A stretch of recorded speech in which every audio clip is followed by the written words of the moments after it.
My coworker has been catfishing me for years. The notification sound still makes my stomach flip, even though I know the truth now. Even though I've known for 4 months, 2 weeks, and 3 days exactly. Alex is typing. I watch the dots bounce on my phone screen while Jake Henderson sits 12 feet away from me, pretending to review the Morrison Industries campaign brief. His fingers move across his keyboard in perfect rhythm with the typing indicator on my screen.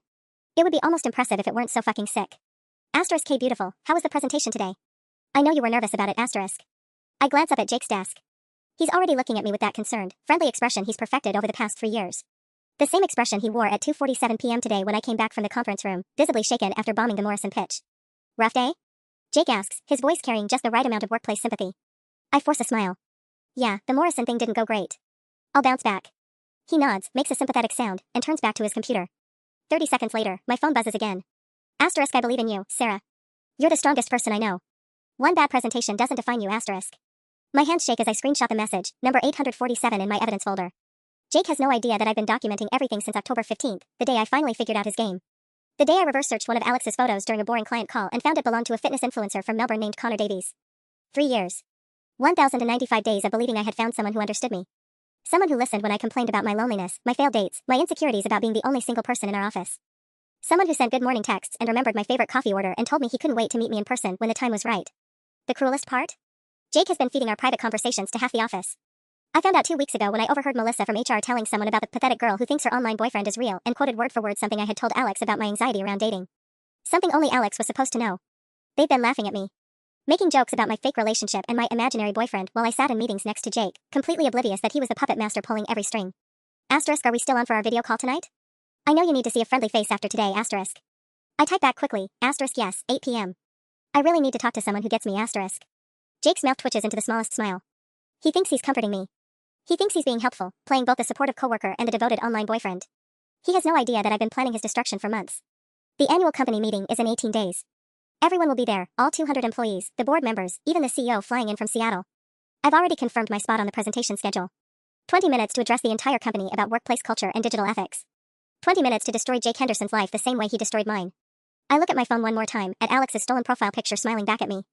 Connor Davies has beautiful eyes and perfect teeth. Jake has neither. Soon, everyone will know the difference. The worst part about knowing the truth is that I have to keep playing along. Every morning when Jake brings me coffee, asterisk medium vanilla latte, extra shot, light foam asterisk, I have to smile and thank him like he's being thoughtful instead of gathering intel for his sick game. You seem tired, he says this Tuesday morning, setting the cup on my desk with practiced concern. Late night? I was up until 2 a.m. on the phone with Alex, actually. Jake kept me talking for 3 hours about my disastrous weekend date with Marcus from Bumble, how he showed up 20 minutes late, spent the entire dinner talking about his ex, and stuck me with a bill. I gave Alex every humiliating detail while Jake probably sat in his apartment, taking notes on my failures for tomorrow's water cooler entertainment. Just couldn't sleep, I tell him. You know how it is. He nods sympathetically. Maybe you should take some melatonin. My girlfriend swears by it. His girlfriend. Rebecca Chen from the Portland office, who visits twice a month and stays at his apartment. I've seen her Instagram, hiking photos, couple selfies, posts about their weekend trips to wine country. She has no idea her boyfriend has been conducting a 3-year emotional affair with his coworker using stolen photos and manufactured intimacy. I wonder if Jake tells Rebecca about me. Does he mention the pathetic girl at work who falls for online scams? Or does he compartmentalize us completely, his real relationship and his elaborate catfishing experiment? My phone buzzes. A text from my sister Jenna, asterisk mom wants to know if you're bringing Alex to Katie's wedding next month. She's finalizing the seating chart, asterisk. My cousin Katie's wedding. Another family event where I'll have to explain why my boyfriend of 3 years still can't make it to important occasions. I've used every excuse, work conflicts, family emergencies, travel complications. My relatives think Alex is either married, imaginary, or wanted by the FBI. They're 2/3 right. I text back, asterisk still figuring out his schedule. We'll let you know soon, asterisk. Soon. After the annual meeting. After Jake's world implodes and I can finally tell my family the truth, that their suspicions about Alex were correct, just not in the way they imagined. My computer chimes with a Slack message from Melissa in HR, asterisk team happy hour Friday at Murphy's. You should come. Maybe you'll meet someone who actually lives in the same time zone, winking face asterisk. The emoji makes my skin crawl. She's been making comments like this for months, little digs about my long-distance relationship and mystery boyfriend. Now I know she's been getting inside information from Jake about my conversations with Alex. Every time I told him about feeling isolated, about wanting a partner I could actually touch, Jake was probably forwarding screenshots to his gossip network. I check my evidence folder again. 847 screenshots, 23 recorded phone calls, detailed logs of every conversation cross-referenced with Jake's behavior at work. I've documented how Alex always knows exactly what happened during my day, how his responses perfectly mirror things Jake witnessed firsthand. I have timestamps proving the correlation between office events and Alex's texts. My lawyer, Patricia Kim, says it's the most thorough harassment documentation she's seen in 15 years of practice. When I first contacted her firm in November, I thought I might have a case for workplace harassment. Now she's talking about fraud, intentional infliction of emotional distress, and possibly criminal stalking charges. Jake thinks he's been clever. He thinks he's been helping me, playing the caring friend while simultaneously being my perfect digital boyfriend. 18 days until he learns exactly how wrong he is. The breakthrough comes on Thursday at 3:17 p.m., during what should have been a routine status meeting about the Hendricks account. Sarah's been distracted lately, Karen Wilde announces to the room, her voice carrying that fake concern that barely masks office politics. Maybe she's having relationship troubles with her online boyfriend. The way she emphasizes those last two words makes my blood freeze. But it's Jake's reaction that confirms my worst fears. He doesn't look surprised or confused. He looks pleased. Like he's watching his favorite TV show reach the climax he's been waiting for. That's inappropriate, Karen, Jake says, but his tone is performative. He's playing the role of my defender while secretly feeding her ammunition. Sarah's personal life isn't our business. Oh please, Melissa jumps in, we all know about Alex. 3 years of dating someone she's never met. Come on. Either he's married or he's not real. 6 people in this conference room. 6 people discussing my relationship like it's office entertainment while Jake sits there, probably fighting not to smile. I wonder how many others know. How far his little information network extends through our company. I force myself to look devastated instead of furious. Can we please focus on the Hendricks deliverables? Of course, Jake says smoothly. Sorry, Sarah. That was out of line. The meeting continues, but I'm barely listening. I'm calculating. If Karen and Melissa are openly mocking me in meetings, Jake's been sharing information for longer than I thought. This isn't just him playing both sides, it's systematic humiliation. After everyone files out, Jake lingers by my chair. Hey, don't let them get to you, he says quietly. They don't understand what you and Alex have. The audacity makes me dizzy. Thanks, Jake. Sometimes I wonder if everyone thinks I'm stupid for believing in long-distance relationships. You're not stupid, he says, and his hand briefly touches my shoulder. Love is complicated. The right person is worth waiting for. 20 minutes later, my phone buzzes. *, I heard you had a rough meeting. People can be cruel about things they don't understand. What we have is real, Sarah. Don't let anyone make you doubt that *. I screenshot it, number 851. Then I do something I've never done before. I walk to the bathroom and call Patricia Kim directly. Sarah? What's wrong? The harassment is happening in public now. Multiple witnesses. They're openly mocking me in work meetings about information only Alex should know. I hear typing through the phone. That escalates things significantly. Public humiliation, potential hostile work environment claims. How many people were present? 6, including Jake. He pretended to defend me, then sent me a message as Alex 20 minutes later referencing the meeting. Jesus Christ. Patricia's usually professional demeanor cracks. Sarah, this isn't just catfishing anymore. This is organized psychological abuse.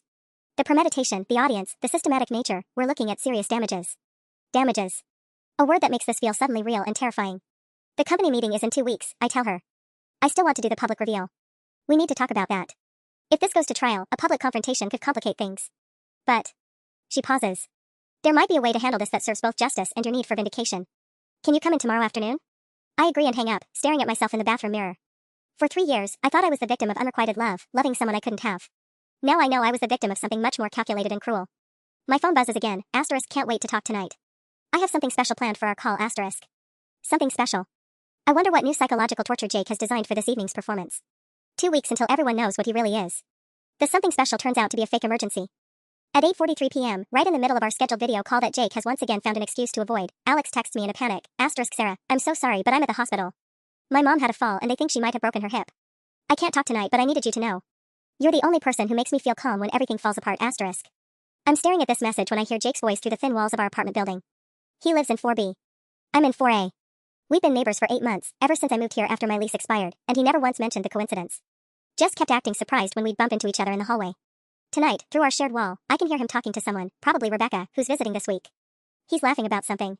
Deep, genuine laughter from someone whose mother is definitely not in the hospital with a broken hip. I text back, *, oh my god, Alex. Is she okay? Which hospital? I could send flowers or *. No, don't worry about that. The doctors say she'll be fine. Just need to be here for her tonight. Rain check on our call? I love you, *. The I love you still hits differently, even knowing it's fake. 3 years of conditioning doesn't disappear overnight. I love you too. Hope your mom feels better soon. Red heart. Jake's laughter gets louder through the wall. I press my ear against it and catch fragments. Can't believe she. And, so fucking gullible. And then Rebecca's voice saying something I can't make out, followed by more laughter. They're talking about me. Jake is entertaining his real girlfriend with stories about his fake relationship with me. I grab my laptop and add this to my evidence file. * October 31st, 8:43 p.m. Alex claims mother hospitalized.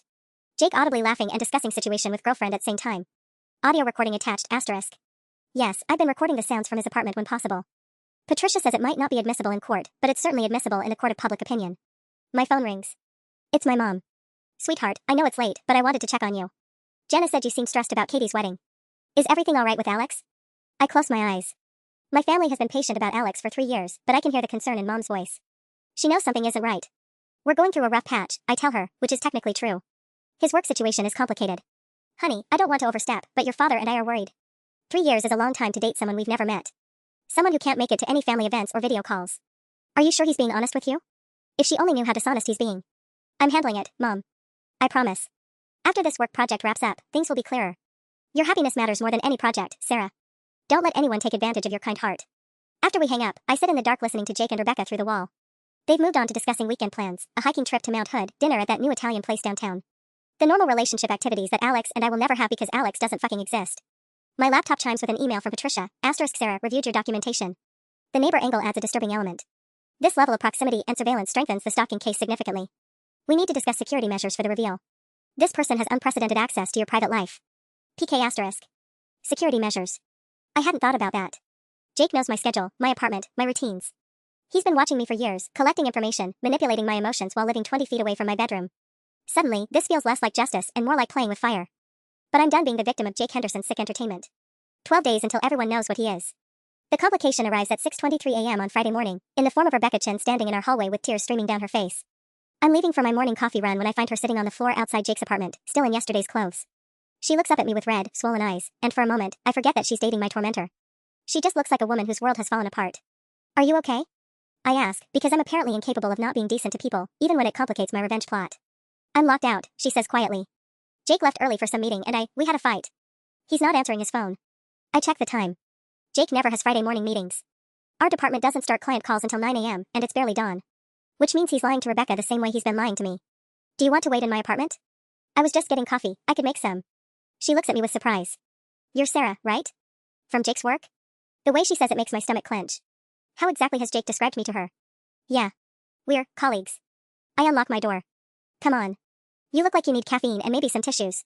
20 minutes later, Rebecca is curled up on my couch with a mug of coffee, telling me things that make my revenge plan infinitely more complicated. He's been acting so weird lately, she says. Secretive about his phone, staying up all hours on his computer. Last night I saw him texting someone at like 2 a.m. and when I asked about it, he got defensive. Said it was work stuff, but who texts about work at 2 a.m.? Me. Jake was texting me at 2 a.m. as Alex, because I'd had a panic attack about the Morrison presentation and needed someone to talk to. Rebecca was lying right next to him while he played my digital boyfriend.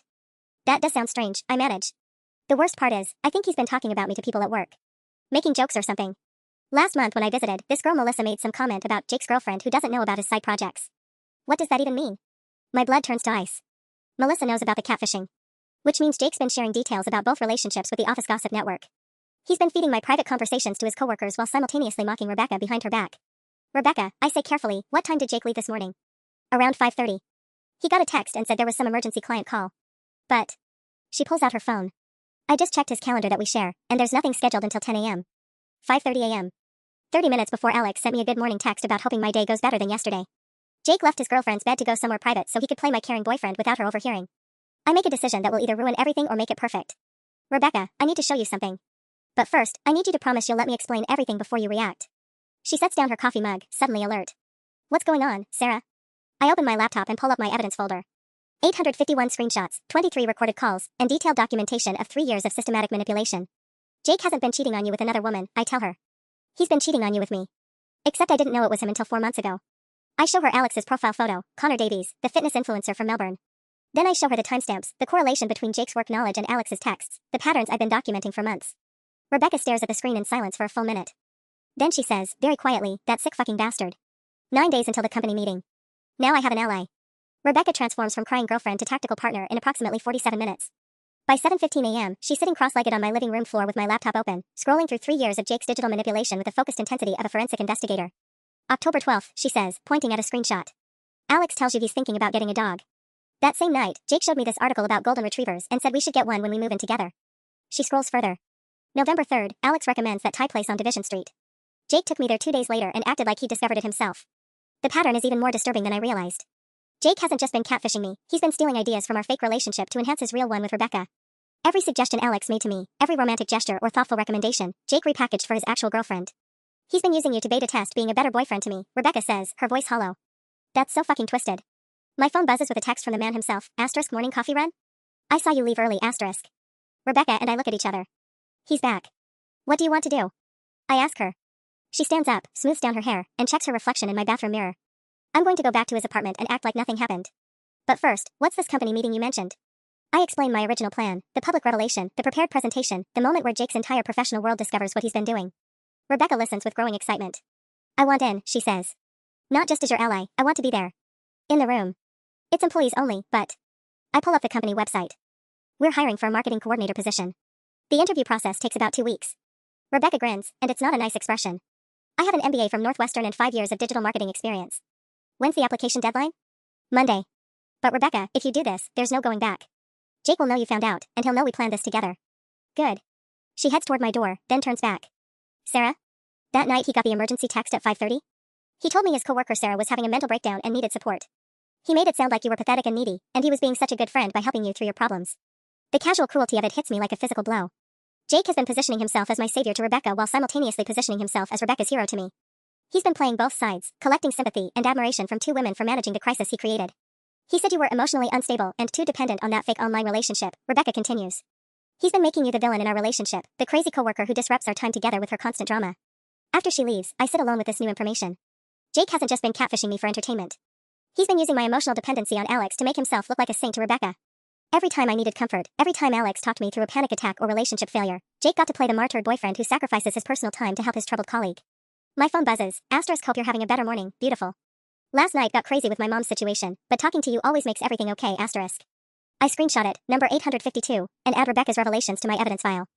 8 days until Jake Henderson discovers that his 2 separate worlds are about to collide in the most public way possible. And now, he won't just lose his reputation. He's going to lose everything. Monday morning arrives with Rebecca's perfectly crafted job application and Jake's most elaborate lie yet. At 8:15 a.m., Alex sends me a photo that makes my heart stop, a hospital bracelet with his mother's name on it, along with a message about spending the weekend by her bedside. The attention to detail is staggering. He's created a fake patient wristband, probably using the hospital's actual format. I reverse search the image and find nothing, which means Jake actually went to the effort of making a prop for his deception. The photo arrives while Jake sits 15 feet away from me, updating his LinkedIn profile. I watch him type a post about work-life balance and being there for family during tough times. He's crafting his Monday morning narrative in real time, setting up his excuse for being unreachable all weekend while he was actually hiking Mount Hood with Rebecca. Rough weekend? I ask, playing my part. Jake sighs dramatically. Family stuff. You know how it is. Sometimes you have to drop everything for the people you love. The people he loves. I wonder if he includes me in that category, or if I'm just his favorite psychological experiment. My phone pings with a Slack notification from HR, asterisk new applicant for marketing coordinator position, Rebecca Chin. Impressive resume. Flagging for priority review, asterisk. Rebecca moves fast. By 10:30 a.m., she's already scheduled for a phone screening Wednesday, with final interviews Friday. If everything goes according to plan, she'll get an offer just in time for next week's annual meeting. But Jake is getting suspicious. Weird coincidence, he mentions during our department stand-up, someone with the same name as my girlfriend applied for a job here. Different person though, this one's from Portland, not Seattle. Rebecca actually is from Portland originally. We spent yesterday afternoon crafting her application strategy, and she decided to use her real background but alter enough details to avoid immediate recognition. She listed her Portland address from college, adjusted her employment date slightly, and used professional references Jake has never met. Small world, I say neutrally, but my pulse quickens. If Jake gets curious enough to do real digging, he might connect the dots before we're ready. The first crack in his facade comes at 2:17 p.m., during what should have been a routine client check-in. Jake steps away to take a personal call in the hallway, and through the glass wall I can see him having an animated conversation. His face is flushed, his gestures sharp and defensive. He returns 10 minutes later looking rattled. Everything okay? I ask. Rebecca's being weird, he mutters, then catches himself. Sorry, I don't usually bring relationship stuff to work. She's just asking a lot of questions about my schedule lately. Of course she is. We rehearsed exactly which questions she should ask to make him paranoid without revealing what she knows. Questions about his late-night phone calls, his detailed knowledge of coworker drama, his sudden interest in activities that Alex has suggested to me. Maybe she's just feeling insecure about the long-distance thing, I suggest innocently. Sometimes people need extra reassurance. Jake's laugh is bitter. That's rich, coming from, he stops himself mid-sentence, but we both know how that was going to end. That's rich, coming from someone who falls for fake online relationships. Coming from what, Jake? Nothing. Just, long distance is hard for everyone. He turns back to his computer, but his typing is aggressive, frustrated. At 4:43 p.m., my phone buzzes with an Alex message that sends chills down my spine. Asterisk, I think someone's been asking questions about me. Has anyone at work been prying into your personal life? Asterisk. I stare at this text for a full minute. Jake is testing me, trying to figure out if Rebecca's suspicions have contaminated his carefully constructed world. He's wondering if his 2 deceptions are starting to overlap in dangerous ways. I text back, asterisk, what kind of questions? Is everything okay? Asterisk. Asterisk, maybe I'm being paranoid. Just be careful who you trust, Sarah. Not everyone has your best interests at heart, asterisk. The irony is so thick I can barely breathe. 5 days until the annual meeting. And Jake Henderson is finally starting to panic. The breaking point comes Tuesday at 11:47 a.m., in the form of Jake cornering me by the coffee machine with barely contained desperation. Sarah, I need to ask you something, and I need you to be completely honest with me. His voice is low, urgent. Has anyone been asking you questions about your personal life? About Alex? I add cream to my coffee with studied casualness. What do you mean? Someone called the office yesterday asking about you. They hung up when Linda tried to transfer them, but... He runs his hand through his hair. I'm worried someone might be trying to catfish you. Like, someone pretending to be interested in your relationship to get information. The audacity is breathtaking. Jake is so paranoid about Rebecca's investigation that he's now inventing fictional threats to explain away his own nervousness.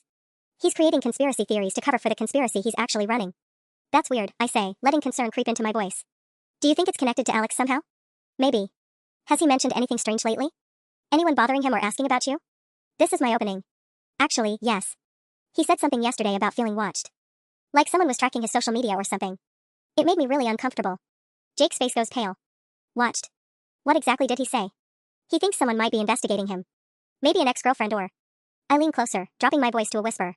Jake, what if Alex isn't who he says he is? What if I've been talking to some married guy this whole time? The relief that washes over Jake's features is almost comical. He thinks I'm doubting Alex's identity in completely the wrong direction. He thinks he's safe. Hey, don't spiral, he says, putting on his supportive coworker voice. Alex loves you. I've seen how happy he makes you. Sometimes people just get paranoid when relationships get serious. You really think so? I know so. Trust your instincts, Sarah. You know Alex better than anyone. I do know Alex better than anyone. I know he's a 31-year-old marketing analyst who lives in Portland and drives a blue Honda Civic. I know he gets his coffee from the same place I do and laughs at his own jokes in meetings. I know he's been documenting my emotional vulnerabilities for 3 years while sitting close enough to hear my phone conversations. My actual phone buzzes with a text from Rebecca, * interview moved to tomorrow 2 p.m. Jake's been calling me nonstop asking weird questions about my job search. I think he's starting to suspect something, *. I excuse myself to the bathroom and call her immediately. He just interrogated me about Alex, I tell her. He's definitely panicking. Good. But Sarah, we might have a problem. He asked me this morning if I've ever heard of anyone named Sarah Chen. He's wondering if we're related. My stomach drops. What did you tell him? That Chen is like the Smith of Chinese surnames, and I don't know every Sarah Chen in America. But he's not stupid. If he starts digging into my background. The interview is tomorrow. Once you're in the building, it doesn't matter what he suspects. Unless he tries to stop me. Sarah, I've been thinking, what if we're underestimating him? He's been running this elaborate con for 3 years. He's manipulative and calculating, and now he's scared. Scared people do desperate things. Through the bathroom wall, I can hear voices from the main office. Jake's voice, raised and agitated, talking to someone on the phone. I have to go, I whisper. He's having another breakdown call. 4 days until the annual meeting. And Jake Henderson is starting to unravel in ways we didn't plan for. Wednesday's interview day brings the first real crack in Jake's composure, and it's more violent than I expected. At 1:47 p.m., 13 minutes before Rebecca's scheduled interview, Jake suddenly stands up from his desk so fast his chair slams into the wall behind him. His face is flushed red, and he's staring at his phone like it's personally betrayed him. I have to go, he announces to no one in particular, grabbing his jacket. Family emergency. But he doesn't head toward the elevators. Instead, he storms toward the HR department, his footsteps heavy and purposeful against the polished concrete floors. I can see him through the glass partition, gesturing wildly at Linda, our HR coordinator. She looks confused, then concerned, then annoyed. My phone buzzes with a text from Rebecca, * in the parking garage. Jake just called me screaming about games and betrayal. I think he figured it out, *. Shit. I grab my laptop and head for the stairwell, taking the steps 2 at a time down to the garage. Rebecca is sitting in her rental car, hands shaking as she reapplies lipstick. What exactly did he say? I ask, sliding into her passenger seat. He knows we've been talking. He said, and I quote, if you think you can come to my workplace and humiliate me, you're fucking delusional. I'll destroy both of you before I let that happen. She caps the lipstick with more force than necessary. Then he said something about having insurance and hung up. Insurance. That word sends ice through my veins. Rebecca, what if we're doing this wrong? What if we should just go to HR quietly, show them the evidence?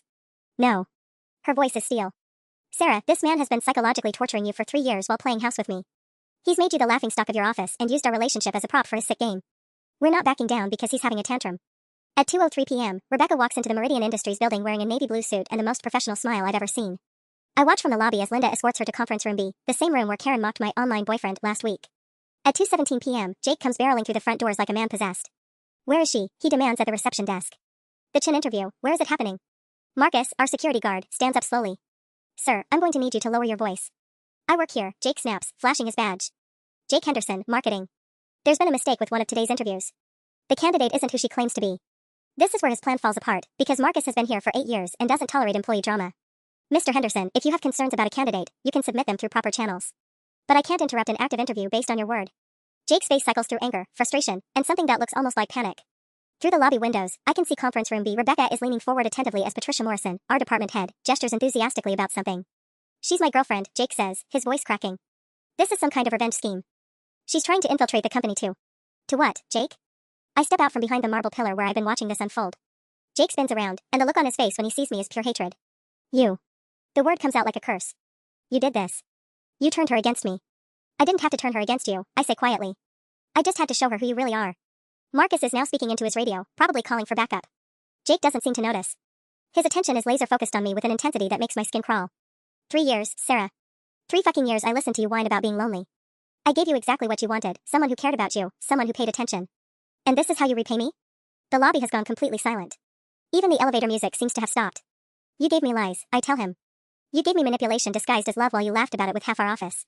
Jake takes a step closer, and Marcus immediately moves between us. I made you happy, Jake hisses around Marcus's bulk. Admit it. You were happier thinking Alex loved you than you've ever been with any real relationship. The cruelest part is that he's right. 3 days until the annual meeting, and Jake Henderson just confessed to catfishing me in front of witnesses. But something tells me this is only the beginning. The security footage from Wednesday's lobby confrontation becomes evidence exhibit number 1 in what Patricia Kim now calls the most clear-cut case of workplace harassment she's handled in 2 decades. By Thursday morning, Jake Henderson is on administrative leave pending investigation, and I'm sitting in HR with a stack of printed screenshots that could end his career. But Jake isn't going quietly. At 6:23 a.m., my phone explodes with notifications. Not from Alex, that persona died yesterday in the lobby, but from a dozen different social media accounts, all posting the same message.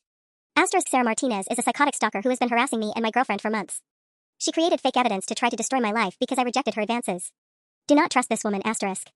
The posts include photos of me from the company website, my LinkedIn profile, even pictures from my Instagram that I forgot wasn't set to private. Jake has tagged my family members, my college friends, former coworkers. He's trying to destroy my reputation before I can destroy his. My sister Jenna calls at 6:47 a.m., panicked. Sarah, what the hell is going on? Someone tagged me in this post about you being a stalker?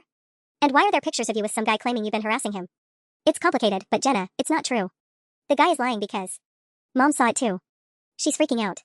She thinks she might be in danger or having some kind of breakdown.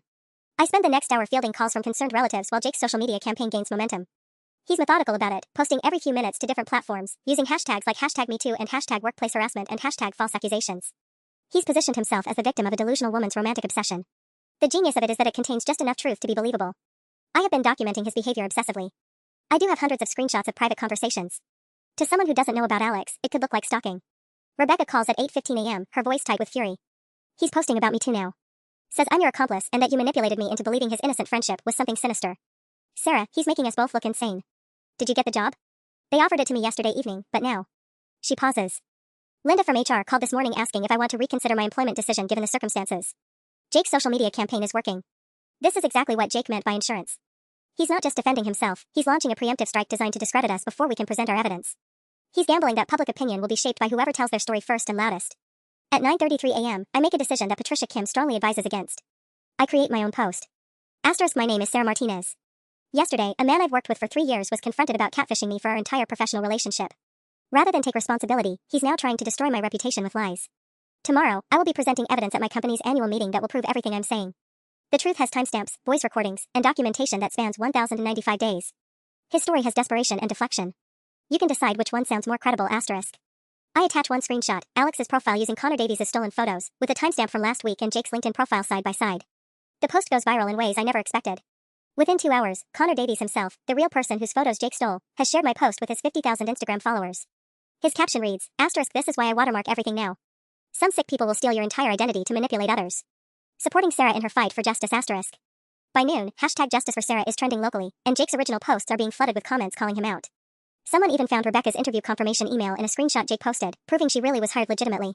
But Jake's final card is the most dangerous one. At 2:44 p.m., he posts a video. It's security footage from our office building, clearly obtained through some violation of privacy protocols. The timestamp shows last Tuesday, the day I was documenting his behavioral patterns for my evidence file. In the grainy footage, I'm photographing Jake's desk area when he steps away, zooming in on papers and his computer screen. The video is damning without context. I look like exactly what Jake claims I am, an obsessive stalker gathering intelligence on her target. His caption reads, asterisk, this is what actual stalking looks like. Sarah Martinez has been surveilling me at work for months. Tomorrow she plans to ambush me at our company meeting with her evidence, which is actually proof of her own criminal behavior. I'm scared for my safety, asterisk. 2 days until the annual meeting, and Jake Henderson just made this a public war. The question now isn't whether I can prove he catfished me. It's whether anyone will still believe me when I try. Friday morning brings the worst possible news. The annual meeting has been moved to a virtual format. At 7:15 a.m., I receive an email from CEO David Walsh himself, asterisk, due to recent social media attention affecting company personnel, Monday's annual meeting will be conducted via Zoom to ensure employee safety and privacy. All scheduled presentations remain unchanged, asterisk. Employee safety. Jake's I'm scared for my safety post worked exactly as he intended. He's managed to paint me as such a credible threat that the company is now treating this like a security issue rather than a harassment case. I call Patricia Kim immediately. This is actually better, she insists, though her voice sounds strained. Virtual means recorded. Everything Jake says or does will be permanently documented. Plus, he can't storm out or cause a physical scene. But virtual also means Jake controls his environment. No witnesses to his reactions, no colleagues watching his body language, no organic moments where his mask might slip. He'll be performing from the safety of his apartment, probably with Rebecca's replacement already coached on what to say if she appears on camera. At 8:43 a.m., Rebecca texts me, * he's been posting Instagram stories all morning. Check them out but prepare yourself, *. I navigate to Jake's profile with trembling fingers. His story is a masterclass in victim performance, photos of him looking exhausted and worried, screenshots of threatening messages that I know he either fabricated or took wildly out of context, and a particularly damaging video of him speaking directly to the camera. I can't sleep, Jake says in the video, and he genuinely looks haggard. I keep thinking about how Sarah has been watching me, photographing my workspace, recording my conversations. I trusted her. I thought we were friends. Now I find out she's been building some kind of case against me for months, trying to destroy my relationship and my career because I wouldn't date her. The comments are split between support and skepticism, but enough people believe him to make me sick. Jake has 3 years of seeming like a good guy to draw from, while I have one viral post and a collection of evidence that requires patience and context to understand. She's going to ambush me in a work meeting on Monday, Jake continues in the video. I'll be trapped in a professional setting where I can't defend myself while she destroys my reputation with lies and manipulated evidence. This is what happens when you reject someone who becomes obsessed. At 10:17 a.m., my phone rings. It's Linda from HR, and her tone is carefully neutral in a way that makes my stomach clench. Sarah, we need to discuss Monday's presentation. Given the current situation, the executive team wants to review your materials in advance. Review them for what? To ensure they're appropriate for a company-wide forum. You understand we can't allow the annual meeting to become a platform for personal disputes. They're going to censor me. Jake's social media campaign has been so effective that my own company now sees me as the aggressor. Linda, I have documentation of 3 years of harassment. This isn't a personal dispute, it's a legal matter. Which is exactly why it should be handled through legal channels, not in a corporate presentation. I'm going to email you some alternative options for addressing your concerns. The alternative options, when they arrive at 11:52 a.m., are predictably useless: file a formal complaint through HR, pursue external legal action, or request a mediated discussion with Jake in a controlled environment. What they're really offering is a chance to handle this quietly, to let Jake keep his reputation intact while I pursue justice through proper channels that will take months or years to resolve. Meanwhile, Jake gets to keep working here. Keep living next door to me. Keep controlling the narrative about what happened between us. At 1:33 p.m., I make the decision that will either save or destroy me. I'm not changing my presentation. At 2:47 p.m., I send Linda a response that copies Patricia Kim and CEO David Walsh, *. I understand the company's concerns about Monday's presentation. However, I have a legal right to defend myself against the defamatory statements Mr. Henderson has made publicly about me. My presentation contains factual evidence of workplace harassment that directly impacts Meridian Industries' liability. If the company prevents me from presenting this evidence, my attorney will interpret that as institutional protection of harassment. I'll see you Monday at 10 a.m. *. 3 days until I either expose Jake Henderson or destroy my own career trying. But I'm done letting him control the story. Saturday brings the revelation that changes everything: Jake has been catfishing other women. At 9:23 a.m., my phone rings with a number I don't recognize. The voice on the other end is hesitant, young, maybe early 20s. Is this Sarah Martinez? The one from the Instagram post about the catfishing? Yes, who is this? My name is Ashley Chin. I know that sounds fake given everything with Rebecca, but I swear it's real. I saw your post, and I think the same guy has been catfishing me for 8 months. My blood goes cold. What makes you think that? The photos. In your screenshot, the profile picture? That's Marcus. That's my boyfriend Marcus, who I've never met but who knows everything about my life and always texts me right after I post on social media. Her voice cracks. He even knows things about my job that I've never told him, but I work at Pacific Northwest Bank downtown. There's a Meridian Industries office in our building. I've seen the logo in the lobby. I'm writing this down as fast as she talks, my hand shaking. Ashley, what does Marcus tell you about his job? Financial consulting. Works weird hours, travels a lot for clients. Says that's why we can't video chat or meet up. She pauses. But Sarah, there's something else. He's been asking me questions about you. About me specifically? About whether I know anyone named Sarah Martinez, if I've heard about the crazy stalker girl making up stories about coworkers. He's been trying to get me to post negative comments on your Instagram. Said you're dangerous and that I should help warn people about you. Jake is using his other victims to attack me. The scope of his manipulation is so much bigger than I imagined. Ashley, I need you to send me screenshots. Everything. Can you do that? Already compiled them. There are hundreds. At 11:45 a.m., Ashley's evidence package arrives in my email, and it's devastating. Jake has been running the same playbook with her that he used on me: the caring messages, the intimate knowledge of her daily life, the emotional manipulation disguised as support. But with Ashley, he's been more aggressive about isolating her from friends and family. As Marcus, Jake convinced Ashley to stop dating other people because their connection was too special to risk. He talked her out of a promotion that would have required relocating to San Francisco, saying he couldn't bear being even further apart. He's been systematically controlling her life choices while maintaining the fiction that he's just a supportive online boyfriend. But the most damning evidence is recent. Jake has been coaching Ashley to discredit me. Marcus, March 15th, 11:34 p.m. There's this girl at a company in your building who's been harassing me and my coworkers. If anyone asks you about Sarah Martinez, just know she's been making up stories about people. She's obsessed with this guy at work and won't leave him alone. Marcus, March 16th, 6:47 a.m. I'm worried Sarah might try to contact people who know me. She's been posting lies online and trying to turn people against me. If she reaches out to you, please don't believe anything she says. Jake was preparing Ashley to reject my story before I even went public. He's been building a network of character witnesses who think they're protecting him from a delusional stalker. At 1:18 p.m., my phone rings again. This time it's a woman named Priya Singh who saw Ashley's comment on my Instagram post. Sarah? I think I've been talking to the same man for 6 months. He calls himself David, but everything you and Ashley described, it's exactly the same pattern. By 4:30 p.m., I have evidence from 4 different women. Jake has been running simultaneous catfishing operations for years, using different stolen photos and fake identities to manipulate multiple victims at once. Each woman thought she was his only online relationship. Each woman was given just enough personal details to feel special while Jake harvested their emotional vulnerabilities. The most chilling discovery, Jake has been using information from all of his victims to enhance each individual deception. Something Priya told David about her anxiety would show up in Marcus's advice to Ashley. A restaurant recommendation from Ashley would appear in David's suggestions to Priya. He's been cross-pollinating our emotional lives to create more convincing fake relationships. At 6:15 p.m., Rebecca calls me, her voice shaking with rage. Sarah, we need to add this to Monday's presentation. This isn't just about us anymore. Jake is a serial predator who's been psychologically abusing women for years. But I'm staring at my phone, watching Jake's latest Instagram story. It's a video of him at dinner with a woman I don't recognize, blonde, professional looking, laughing at something he's saying. The caption reads, *date night with my amazing girlfriend Jessica. Some people can't handle when others find real love*. Jessica. A fifth woman who probably has no idea she's dating a man who's been emotionally manipulating strangers online for sport. 2 days until the annual meeting, and Jake Henderson isn't just a catfish. He's a predator whose victim count keeps growing. Sunday night, at 11:47 p.m., I discovered Jake's biggest mistake. He forgot to change his password on the shared Google Drive folder we used for the Morrison Industries project 3 months ago. I'm lying in bed, unable to sleep, when I remember the folder exists. We collaborated on it for weeks, both of us adding research and creative assets. Jake gave me editing access back in December, and in all his careful planning, he never revoked it. My laptop screen illuminates the dark room as I navigate to the folder. Most of it is legitimate work files, but buried in a subfolder labeled Personal Backup is a treasure trove that makes my hands shake. Spreadsheets. Jake has been keeping spreadsheets. The first file, labeled S_progress, is a detailed log of every conversation he's had with me as Alex. But it's not just screenshots, it's analysis. Color-coded emotional states, notes about my triggers, strategic plans for future manipulation. Asterisk entry number 247, March 3rd, Sarah stressed about Morrison presentation. Increase supportive messaging frequency. She responds well to validation about her creativity. Avoid mentioning work specifics she hasn't shared yet. Asterisk entry number 248, March 4th, Sarah complained about Karen's comments in meeting. Alex should reinforce her insecurities about workplace relationships while positioning himself as the stable alternative. Suggest she's too good for office politics. Asterisk. Each entry is timestamped, cross-referenced, and rated on a scale of emotional impact. Jake has been treating my psychological state like a science experiment, tracking which manipulation techniques yield the strongest results. But the really damning file is labeled multi-management strategy. It's his master plan for juggling all of his victims. Ashley is listed as A_subject, Priya is P_subject, and there are 2 others I haven't heard from yet, K_subject and M_subject.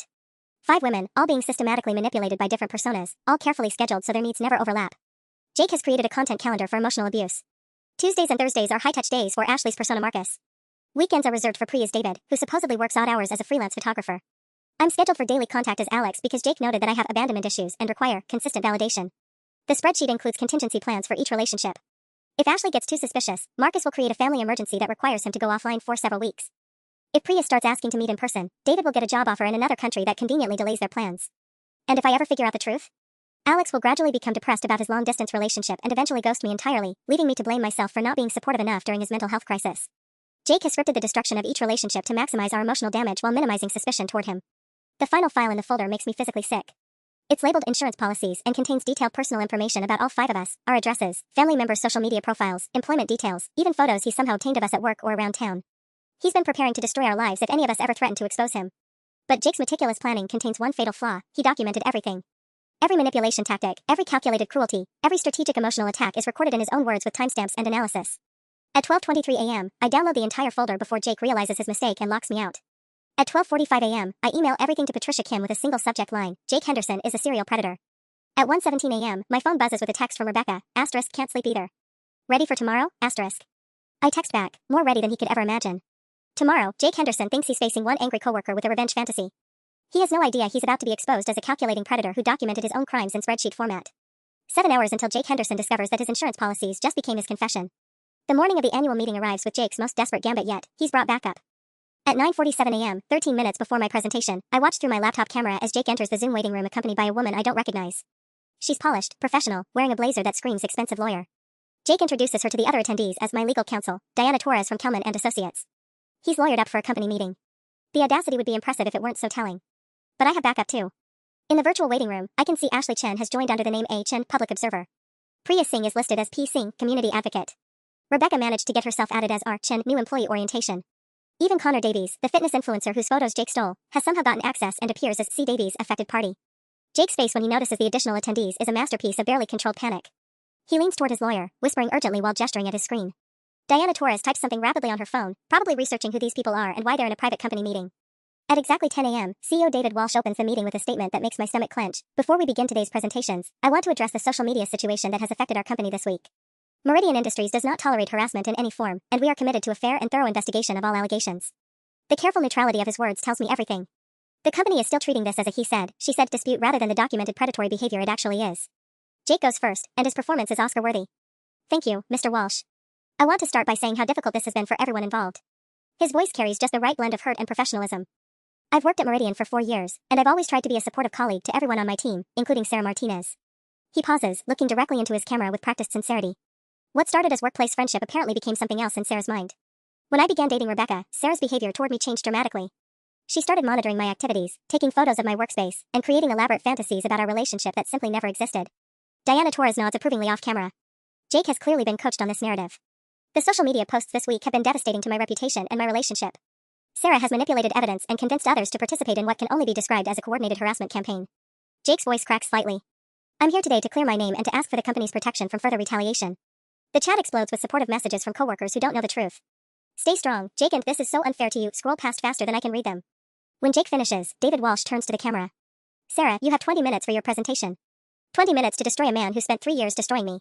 I share my screen, and the first slide appears, a split image showing Alex's profile photo next to Connor Davies' real Instagram account, with timestamps proving the photos were stolen. My name is Sarah Martinez, and for the past 1,095 days, my coworker Jake Henderson has been catfishing me using stolen photos and fake identities while simultaneously feeding details of our conversations to office gossip networks. Jake's face goes white. Diana Torres starts typing frantically on her laptop. But that's not the worst part, I continue, clicking to my next slide. Jake documented everything. The spreadsheet appears on screen, Jake's own color-coded analysis of my emotional vulnerabilities, his strategic manipulation plans, his victim management schedule. Every calculated cruelty in his own words. This is Jake's personal Google Drive folder, which he forgot to secure after our Morrison Industries collaboration. Everything you're about to see was written by Jake himself, in his own analysis of his psychological manipulation tactics. The chat goes silent. Even Jake's supporters have stopped typing. Jake Henderson isn't just a catfish. He's a serial predator who has been simultaneously manipulating 5 different women for years, using our emotional needs as entertainment while planning our psychological destruction. I can see Jake frantically whispering to Diana Torres, probably trying to claim the evidence was obtained illegally. But he gave me access to that folder himself, and we both know it. Ashley appears on camera. I'm one of his other victims. For 8 months, Jake catfished me as Marcus while trying to turn me against Sarah. Priya unmutes herself. I'm another victim. He's been manipulating me as David since September. Connor Davies speaks from Australia. He stole my photos to create these fake profiles. This is identity theft on an international scale. Jake Henderson is no longer just facing one angry coworker. He's facing a room full of witnesses to his systematic predation, backed by his own documentation of his crimes. And we're just getting started. The moment Jake realizes his spreadsheets are displayed on screen for 200 company employees to see, he makes the fatal mistake of trying to interrupt my presentation.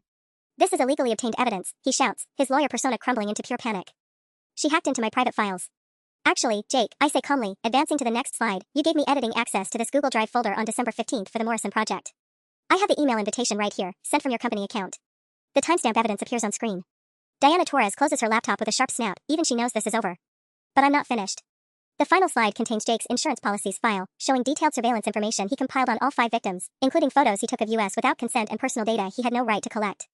This is what Jake calls his insurance policies, I explain as the room goes completely silent. Detailed plans for destroying each victim's reputation if we ever exposed his behavior. He's been stalking 5 women across multiple states for years, documenting our vulnerabilities to use against us. CEO David Walsh unmutes himself, his voice deadly serious. Mr. Henderson, you are terminated effective immediately. Security will escort you from your apartment building's vicinity within the hour. You can't, this is defamation. Jake sputters. This is your own documentation, Jake, Rebecca says, her voice ice cold as she appears on camera.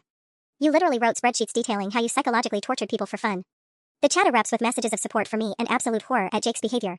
Coworkers who had been mocking my online boyfriend 4 months are now apologizing profusely. Melissa from HR sends a private message, Sarah, I'm so sorry. I had no idea. He made it sound like you were delusional, But the most satisfying moment comes when Connor Davies addresses Jake directly, mate, I've forwarded all this evidence to the Australian Federal Police for the identity theft charges, and my lawyer is filing international fraud complaints. You picked the wrong photos to steal. Jake's camera goes black. Diana Torres follows 30 seconds later. The great Jake Henderson, master manipulator, serial catfish, psychological predator, has fled his own reckoning. 3 weeks later, I received the most therapeutic email of my life from Patricia Kim, settlement offer, $847,000 in damages, Jake's agreement to permanent restraining orders for all 5 victims, and his resignation from the entire marketing industry. His new career will be explaining to employers why he can't pass background checks. Congratulations, Sarah. You won, But the real victory isn't the money or even Jake's destroyed reputation. It's the text I received from Ashley 6 months later, started dating someone I actually met in person. We video chatted on the first day. It's amazing what real looks like after surviving fake asterisk. And Rebecca's wedding invitation, where she's marrying a software engineer from Portland who she met through friends. No plus one needed. We both know real love doesn't hide behind stolen photos. As for me, I'm seeing a therapist, rebuilding my ability to trust, and working at a new company where my coworkers know my story and respect my courage in telling it. Jake Henderson spent 3 years trying to convince me that fake love was better than no love at all. He was wrong. The truth, messy and public and painful as it was, turned out to be the most liberating thing I've ever experienced. And unlike his carefully constructed lies, it's actually real. Asterisk, final update, Jake Henderson was arrested on federal fraud charges 6 months later. He's currently serving 18 months in prison. I sleep soundly now. Asterisk.